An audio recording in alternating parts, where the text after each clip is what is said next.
Lacey of Spookos and Fat Hips, and welcome back to my YouTube channel. I want everyone to know that I practiced making this video. I practiced what I was going to say in the shower this morning, and Matt just heard me talking in the shower and then walked in to ask what the hell I was doing and scared the shit out of me. So know that that's a thing that happened today. Today is really exciting. I say this every video now. I'm really excited because I am collaborating with my one of my besties, Hannah Smoky Glow Hannah, here on YouTube. We are both going to be talking to you guys today about when and where and who and why should somebody ever be deplatformed. I think this is an incredibly relevant topic to YouTube at any given moment. Hannah was the perfect person to talk about this with, because if you don't know Hannah Smoky Glow Hannah, and I don't know how you could not at this point, that's kind of Hannah's shtick, is that she's a commentary beauty channel, and that's what made me fall in love with her channel oh so long ago when she was covering all of the John Cookie and stuff while just doing her makeup sitting in her room. So that's why today I only have a little bit of makeup on. I have base and brows done because I want to get ready as we talk about this issue in classic Hannah fashion. I'll never forget though, like forever ago when I just started my channel, somebody left me a comment saying, "Oh my god, Smoky Glow just shouted you out in a video." And then I like ran to that video because I was like, "Oh my god, I'm such a fan, I can't believe you mentioned me." And then we became friends, and now we're like best friends. We talk every single day. Hannah was actually, I've said this before, but when I first moved, Hannah was one of the first people to come visit me, and now I get to repay the favor by going to visit her in like a week. Actually, we're going pretty soon. And I just love her so much. We have weirdly a lot in common. I think you would think on paper maybe we wouldn't even be friends, that we don't have a lot in common, but personality-wise, opinion-wise, I feel like we're really similar. Whenever Hannah's on the podcast, I always say we violently agree with each other because it's just the two of us. Like, one person says something, the other person's like, "Yeah, oh my god, me too," and it's just like this constant back and forth because we actually have really similar educational backgrounds. Hannah is studying social work, I have a criminal justice degree and a degree in sociology and anthropology, and we kind of are both in that wheelhouse of wanting to have careers that better people and better the community. I'm trying to work in advocacy as we speak. Hannah has been such a good friend to me. I love her so much. She's so fun, and hot tea for everybody, she talks like me in person. She swears all the time, and it's really funny to see that contrast of who she is on camera versus who she is in real life. That's really the only difference. It's not like she's fake on camera, it's just that she swears like a sailor in person, and I find that hilarious. I love you, Hannah, so much. You are literally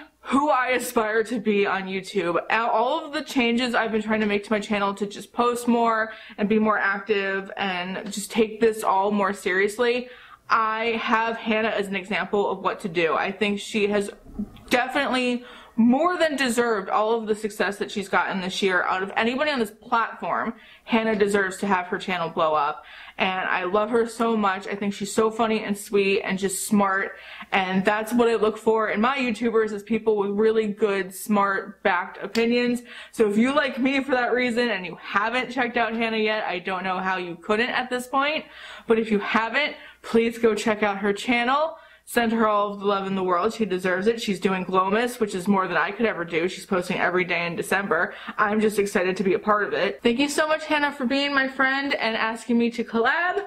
All of the mushy stuff aside, I'm going to get ready to get ready. We are doing a chit chat, get ready with me, because I think if I just talk at the camera, people are bored. So I'm going to put some stuff on my face in the process. I'm not going to talk so much about the products. They'll be listed down below. Hannah's channel obviously will be listed down below, any pertinent information. I'm going to try my best to kind of sit on an angle so you guys can see what I'm doing, but I can't promise I'm perfect because I'm very nearsighted. One last thing before we start. I'm using the he doesn't call his brand Manny anyway, the Lunar Beauty Strawberry Dreams palette in this video today. This will be featured in an upcoming I anti-hauled it and then I bought it video. I got this half-priced Black Friday weekend, and I'm currently very in love with this palette. So know that that's what I'm using. If that seems weird to you because you've watched an anti-haul, no, an explanation is coming. I need to bake first, but other than that, here we go. So this topic of demonetization, like who deserves to have a platform? What are your rights on a platform? It's something, like I said, that is always relevant. And it is currently relative. How am I already creasing? I just put this face on. It is currently relevant even today because there's like so much happening right now. Well, like Trisha Paytas is kind of in hot water right now for everything she's doing, which I'll probably get to later in the video.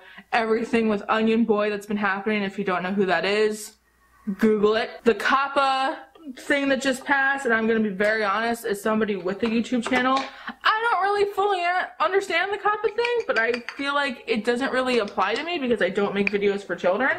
So, like, I've watched a couple videos where people try to legally explain what it means, and I don't really get it. I think it has to do with just making sure that you're ethically advertising to children. Okay, and then on top of that, there's been an update to the terms of service for YouTube that they can revoke they can take your channel down at any given moment if you're not found to be monetarily viable, I think is the new wording. I could be wrong. And also the update to the harassment policy, which has caused a couple very important videos to be taken down. Important to YouTube history, I should say. Most notably, I think, was iDubbbz's Content Cop about Leafy, which is so ironic that that's the one that would get taken down due to harassment because it was about Leafy. But anyway, if you're not like a YouTube person, if you don't partake in YouTube culture, this all might not mean anything to you. But this is kind of where I'm going to start this conversation. I want to start this conversation with freedom of speech because I feel like this is a topic that's a phrase. So that's a phrase that everybody in America, I can only speak for America because I am an American, that's a phrase that I think everybody throws around as a just be all end all encompassing phrase that means you can do whatever the hell you want. And just like to momentarily cite the bachelor's degree I got in criminal justice, which I'm not saying I'm a criminal justice expert. I think bachelor's degrees only ever scratch the surface of any given discipline. But to like momentarily use that to cite my, understanding of this issue. Freedom of speech doesn't mean that you can just say whatever the fuck you want and have no repercussions.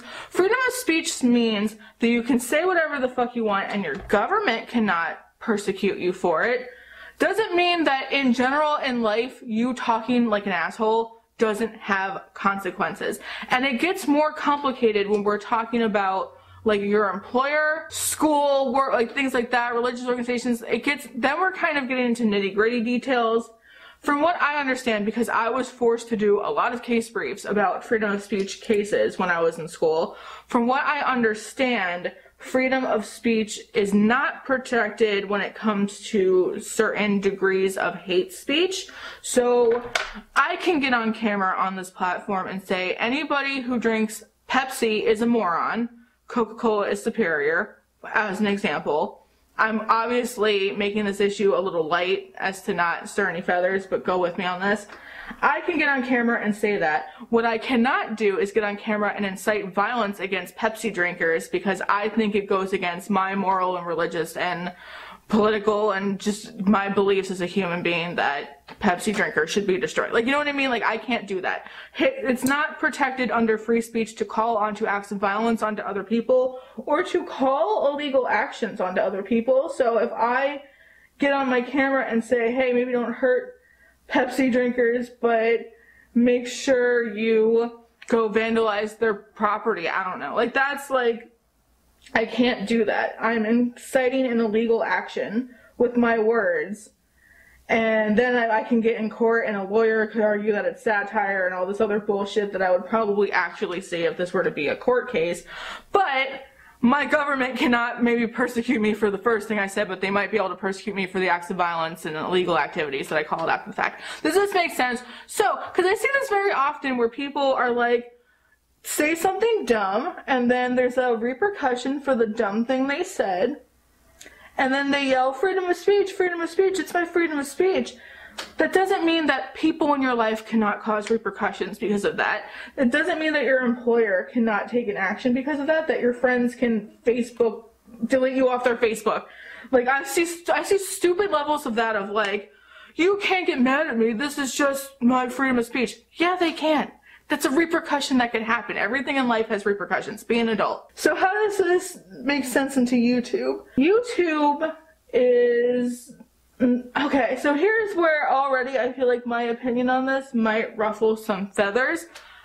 Let's hypothetically consider YouTube an employer. Your employer in life, like, so if I went into my job and, you know, screamed expletives in the lobby of my job, let's say, they have every right to fire me because they're not the government, they're an independent organization that is contracting you to work through them.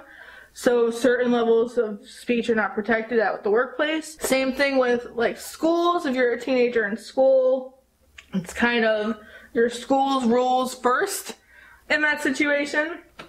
And that's why I said the legal thing is complicated. So now let's hypothetically call YouTube an employer for YouTube channels. Because they're a corporation, they are extended those same discretions basically. That's why they have a terms of service. And just for the record, like every social media platform you sign up for has basically the right to kick you off at any given moment. That's their right. I feel ways about calling YouTube an employer because I don't really feel like YouTubers are traditionally employees in the sense of like if everybody at a Walmart, let's say, like figures their crap out and all decides on one day to not go to work that day and stage a protest, that would have consequences on that immediate one Walmart functioning, let's say, because there'd be no cashiers, no one to stock shelves, nobody to do any of the things that need to get done. That would hurt operations. If a number of YouTubers, and I should say a Walmart as a whole would be okay, so maybe that's a bad example, but if a number of YouTubers chooses to protest YouTube's terms of service and their basically ability to terminate who they see fit, it honestly is not going to make a difference. Like, for instance, there was actually a call to protest very recently over this change to the terms of service. There was this alleged YouTube walkout where so many people were going to not post and not view content on like a 3-day span, and it was going to stick it to YouTube. And people were encouraged to not cross the picket line, which I have a whole feeling on that I might not get into in this video. But honestly, many of us, like I know me and a couple of my friends were asked to participate in this or to talk about it. And I don't mean to be that person, but it wouldn't make a difference if I ever posted another video on this platform ever again. It wouldn't make a difference if all of my friends collectively decided to never post a video on this channel or on this platform ever again. Honestly, even if most of the biggest of big beauty tubers decided not to ever post another video on this platform again, YouTube would still go on because there's 12 days worth of content uploaded at any given moment to this website. And honestly, the biggest factors of financial growth on this platform are now the big networks that are putting their late night shows on, and like the big celebrities that are getting money from YouTube to create their own YouTube channels, and the companies that are putting their own premium ads on their own videos and all of that stuff.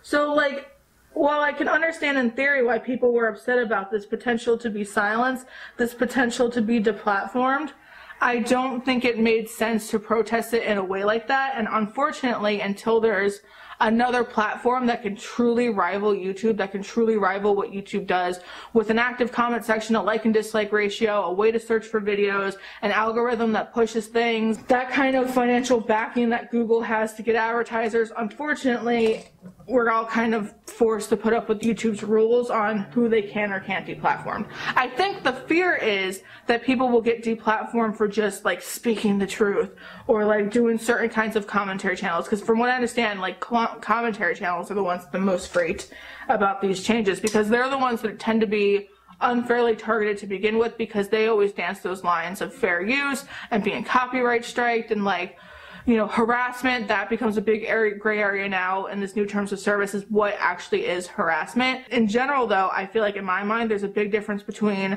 criticism, canceling someone, and then straight out bullying. I think those are 3 different topics, but again, maybe for a different video. I think the problem really is that YouTube is not clear enough on who or what is going to be effective ever, even before the change in service was given. Like, when you're demonetized, when your video is marked not suitable for most advertisers, YouTube doesn't tell you why. They don't say, hey, we had to mark you as demonetized because you're using too many cuss words in your video because you're talking about this specific subject. Because in my mind, that would just make sense, because then the person knows not to do that in their next video, and everybody wins because they get their money and YouTube gets their cut of the money. You would think, right? But I guess not. And I think the reason is because they don't want, like, really, really bad actors to just get trickier with the things that they say, but that sounds like horseshit to me. Anyway, I think there's almost this, like, political fear that YouTube will just be able to take down whoever they want because they don't agree with anything. And I know within beauty circles, within the commentary community of, like, beauty spheres, we're worried that if we critique some of the biggest players, the ones that are elbowing up with Susan of YouTube, that they'll take constructive criticism or just, you know, rightful criticism as bullying, and then our channels would get taken down. So I get why everyone's freaked. I do. Just to go back to the first thing though, it's so, unfortunately, if you want to continue to spread your message, you kind of have to play by YouTube's rules. It's just the way that it is, and it's the only way that it's going to continue, and it's going to be that way until there's a better, like I said, a better platform or another platform that you could jump to, but there just isn't right now. This kind of brings me into what I want to talk about when it comes to the beauty community, because the reason why I was kind of inspired to make this video was that every time anybody ever fucks up on YouTube, and I can only really speak for beauty community because that's the community in which I exist in, but in general I could speak for all of YouTube. Whenever somebody messes up, there's always this call to take their platform away. There's always like a petition that goes around and people arguing that they shouldn't have a platform. I know with the Danielle Cohen thing, I think that's what her name is, people were calling for YouTube to take her platform away because she's an underage child.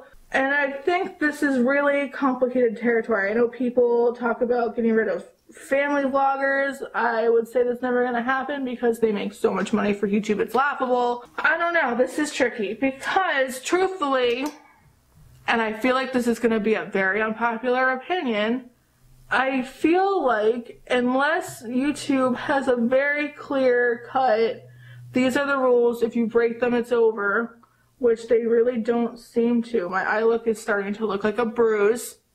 We can save this. Until they start to get harsher with, I don't know, like not only their rules but the ways they enforce their rules, I don't really feel like this call for people to be deplatformed because they've done things that are shitty. It's really a fine line to me, and I don't think it helps anything. My personal opinion is that people shouldn't be deplatformed off of YouTube unless they are clearly breaking terms of service, and especially if they're doing so more than once. I feel like YouTube gives a lot of free rein to people who maybe continue to take advantage of the system. We see that often with the whole copyright strike thing. We see, you know, huge channels literally wiping out smaller channels through the copyright system. They're doing so illegally, and YouTube has such a hands-off approach to it because honestly, how could they not? How could they not have a hands-off approach? Because it's based off certain countries' rules. Like in America, it's fair use, let's say, and then you could be up against somebody in a different country. Like, I get it that YouTube puts it on the individuals to kind of overcome, but I do think the system's a little broken in that if you dispute it, they still go with the original. Anyway, neither here nor there. I feel like there needs to be harsher punishments for people who abuse loopholes like that, so to speak, to get rid of channels that they don't like. I think there needs to be harsher punishments for people who are using their platforms to actively do harm. So that also is such a gray area though, because how are you going to define harm? Because in that sense, I feel like beauty YouTubers, bigger beauty YouTubers, do harm all the time. They do harm by not disclosing sponsorships correctly, by preying on younger audiences that might not be able to make, you know, wise decisions for themselves. And you're calling something your favorite product of the month, but really you were paid $50,000 behind the doors to talk about that product. I think this is where, to me, that is, you know, an act of harm, something that you're doing not in good faith, that in my opinion after maybe so many times doing it and you get caught doing it, maybe YouTube should step in and act, but it's really hard to say. I think there are certain other more clear-cut, concise examples of what I'm talking about. So if you're using your platform to quite literally spread the kinds of toxic hate speech that I referenced earlier, where you have a true call to action for violence, or if you're using your platform for a certain kind of misconduct that is a felony, Onion Boy, that is something that I think YouTube should step in on. When your platform is literally the direct vehicle of how you're able to act that way, I think YouTube should step in. Sorry, where were we? My camera cut off, and then I used the opportunity to finish up my eyes, or the tops of my eyes, I should say, and then I heard people arguing outside.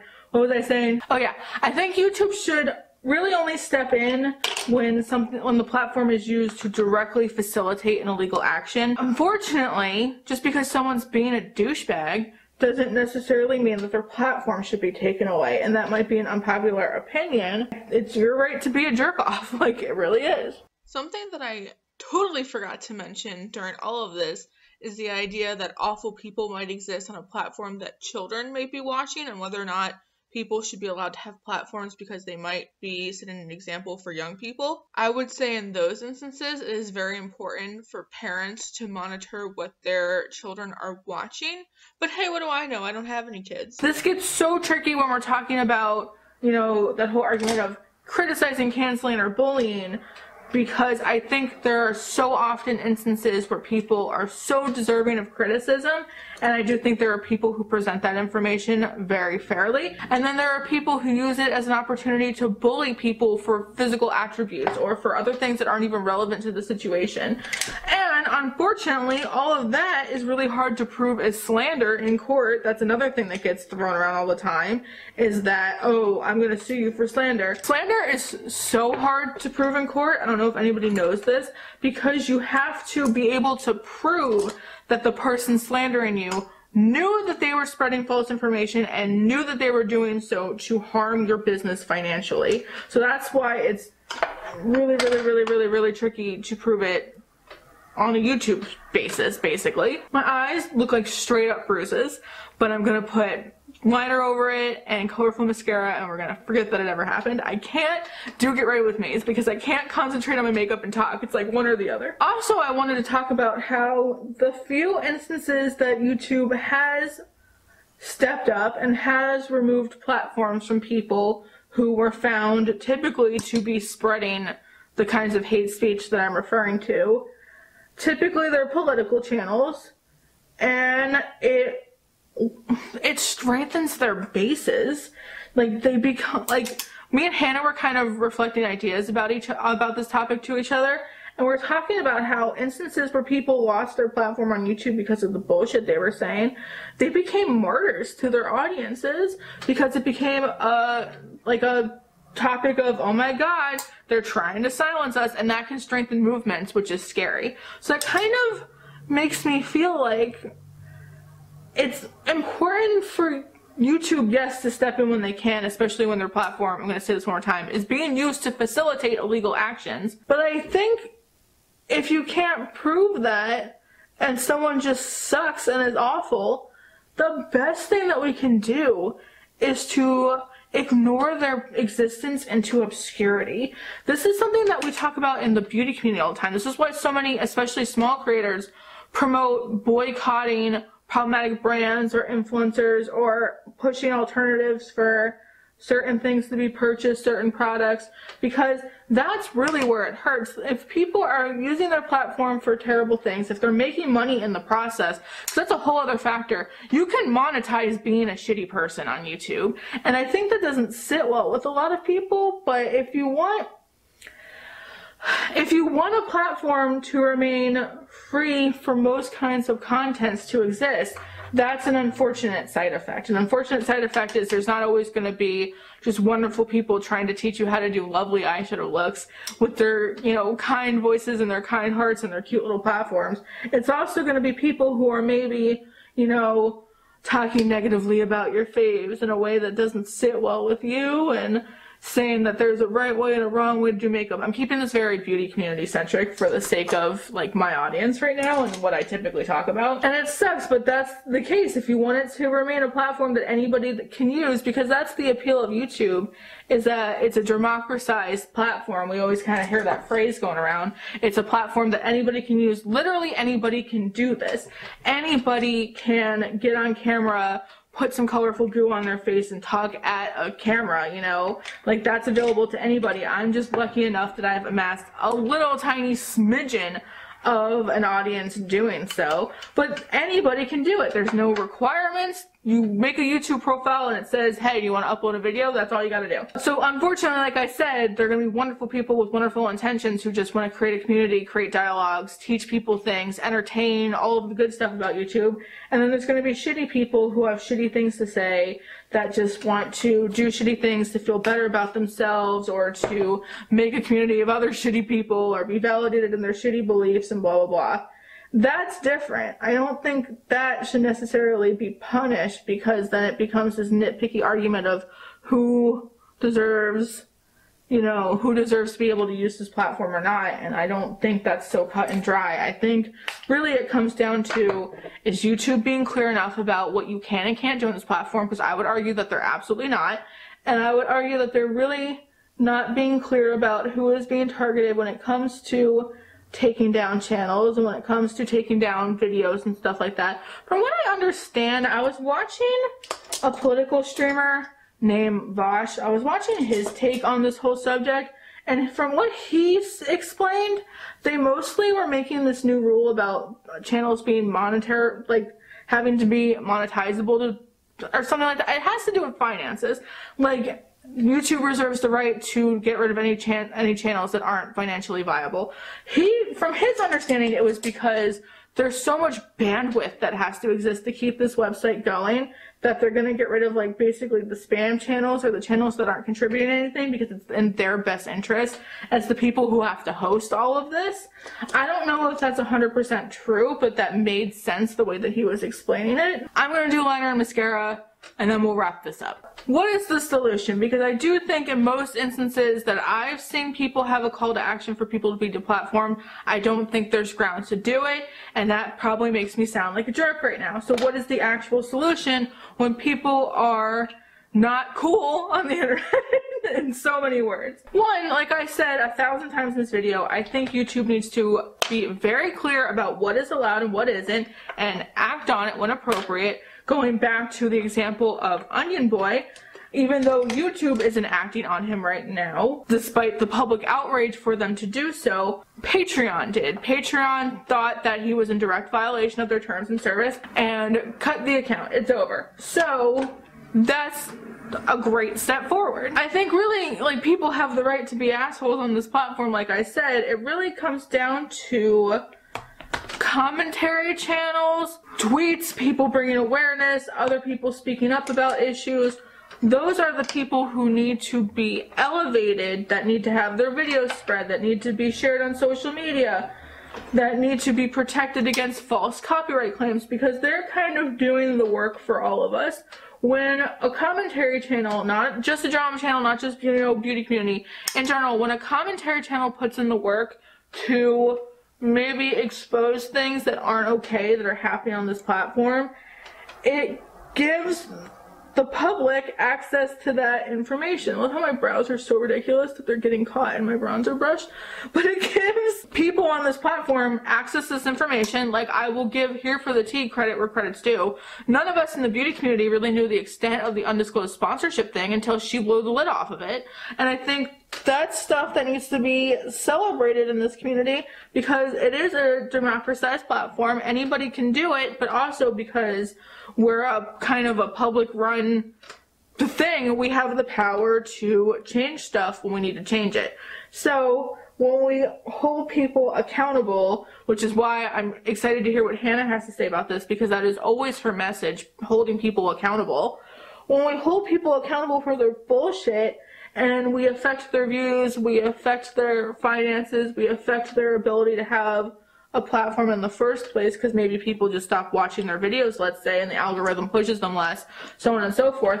That's basically the best we can do in this situation. Because truthfully, I think to take someone's platform away, like we said earlier, can almost fuel them to double down. When you forget about somebody, when you make them obscure, when you literally, I don't like cancel culture. That's kind of my takeaway message of 2019 is I think cancel culture is kind of horseshit because it doesn't actually hold people accountable. It doesn't actually achieve anything but create very polarized sides on issues. But when you do criticize somebody and you're forcing them to make changes because their audiences no longer want to participate in their tomfoolery, so to speak, I think that makes the best difference. Like, that's truly the best way you can act. That's why we're always talking about voting with your dollar, and on YouTube you can vote with your clicks.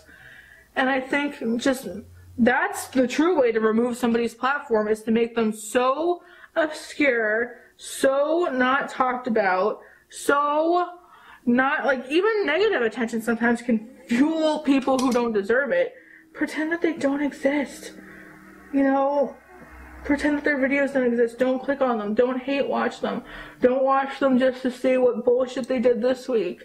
Watch other people's videos who are going to be, you know, covering the drama, covering the tomfoolery, telling you why it's unethical, why it's illegal, why it's not cool, why it's bad, and then just quietly pushing them away from YouTube relevancy. I truly think that's the solution. I have dropped like 1,000 makeup brushes on my floor during this video. In conclusion, freedom of speech does not really mean what everybody thinks it means. It means that there are consequences to your actions, but the government cannot legally persecute you for that. It doesn't mean that YouTube cannot persecute you for that, because YouTube is not the government. YouTube is a third party in which you were asking the privilege to be able to host videos onto it. YouTube, though, doesn't really act the way they need to act when it comes to these topics, because people do a lot of shady shit on this platform regardless. Some of it very clearly cut and dry wrong, and some things a little bit more, you know, up to interpretation. And the best thing to do is to cut the head off the snake, so to speak, and make it so that having a platform here is no longer a viable option because people aren't getting views and aren't getting paid, and it's not worth it anymore. That's the best solution, in my opinion. And I just, like I said, every time somebody gets canceled, there's this call to take their platform away.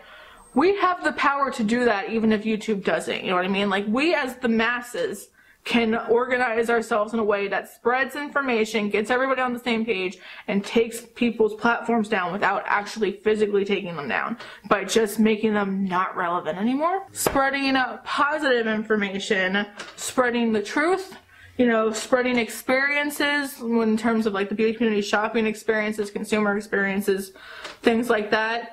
That's like the best thing. That's the best part of this platform, is that everybody gets to, it's arguably the best and the worst part, is that everybody gets to share their experience. And there's going to be a lot of people that we don't agree with on this platform. But when it comes to like serious moral issues of who's doing what wrong and yada yada, when we can't trust YouTube to take care of it, we as the viewers, we can take care of it. Fixing my necklace. This is my Venus of Willendorf necklace. I get a lot of questions on this. I don't even know where I found this charm. I might have honestly found it at like Michael's. I just put it on a black string myself. So that's where this necklace came from. So be on the lookout for your own little pendant and just buy black string from the craft store and you're good to go. Got my gloss on, and that's just about it. I will always on this platform preach doing the best you can with your own circumstances. I do want to say something I feel like I left out of this video is when people are truly not okay on this platform, like they're using the platform, like I said, to do something illegal, to cause harm to others, there's a direct repercussion, a negative, toxic, like literal, physical, illegal repercussion to someone's actions. Tweet at YouTube, you know, report the videos, call them out, make commentary videos on what they're doing wrong and why people should be aware of it. Like, have a call to action. There always needs to be a call to action. It's one thing for us to be pissed off that so-and-so's still on the platform. It's another thing to keep demanding and pushing YouTube to the point where it's obnoxious and they can't not see it, to say, hey, this thing's going on, something needs to be done about it. And hopefully that works, and if not, banish them into the depths of internet past when we all move on to the next thing. But you can't just be like, oh, it is what it is and whatever. I feel like on this channel, I'm constantly in this battle of fight for systematic change, fight for an overthrow of the system, but also do the little things that you can in the meantime, because we all need to work together for this kinds of change. Hope that gets across in this video as well. Anyway, my makeup's done. This is gonna be a bitch to edit because it's gonna be like an hour long. If you like this video, if you like commentary videos, and if you like me, please hit like and subscribe. Of course, Hannah's video will be linked down below with her channel. I love you, Hannah, so much. I absolutely love you and adore you. You're one of my favorite people to watch on this platform. You're one of my favorite people just in the world. You're one of my best friends. I can't wait to see you very soon. I am so happy that I got to meet you doing this ridiculous thing that is YouTube. So yeah, go check out Hannah's video and what she has to say about this subject down below. I wonder if we'll be on the same page. Honestly, probably. I said my spiel before. You can also follow me on my Instagram, which is also Spooky and Fat Hips, or my Twitter at Spooky Lacey. The Half Cousins podcast, where we talk about subjects like this all the time. All of that information will be down below. I have to go edit this video now. Thank you guys so much for watching, and I will see you all in the next one. Bye, guys!